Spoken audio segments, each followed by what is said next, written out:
అందరికీ నమస్కారం. ఈ రోజు మనం జామ పంట గురించి తెలుసుకుందాం. ఈ జామ పంట వేయడం వల్ల లాభమా నష్టమా, ఒక ఎకరానికి ఎంత వరకు వస్తుంది, ఇలా కంప్లీట్ డీటెయిల్స్ కూడా చూసేద్దాం. Welcome to GK nurseries and plantations. ఈ జామ పంట మరీ ముఖ్యంగా ఉత్తరప్రదేశ్, మహారాష్ట్ర, కర్ణాటక లాంటి ప్రాంతాలలో ప్రత్యేకంగా పెంచుతున్నారు. మరి ఎందుకో తెలుసుకుందాం. ఈ జామ ప్లాంటేషన్ వచ్చేసి జూన్ అండ్ సెప్టెంబర్లో వేయొచ్చు.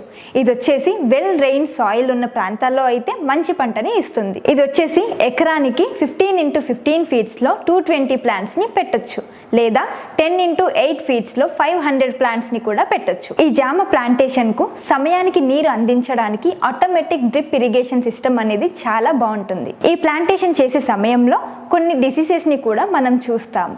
వాటి కోసం కొన్ని ఆర్గానిక్ మేనేజ్మెంట్ మెథడ్స్ని ఫాలో అయితే సరిపోతుంది. ఈ జామ ప్లాంటేషన్ హార్వెస్టింగ్ టైం వచ్చేసి April, May and October, November. First crop వచ్చేసి మనకి 2 to 3 ఇయర్స్లో వస్తుంది. మెచ్యూర్ ఫ్రూట్ అవ్వడానికి 90 to 150 డేస్ పడుతుంది. మరి ఇంకెందుకు ఆలస్యం?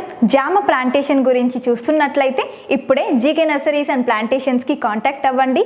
పంటలు, సాగు మరియు రైతు ఉపాధి అన్నీ కూడా మేమే చూసుకుంటాం.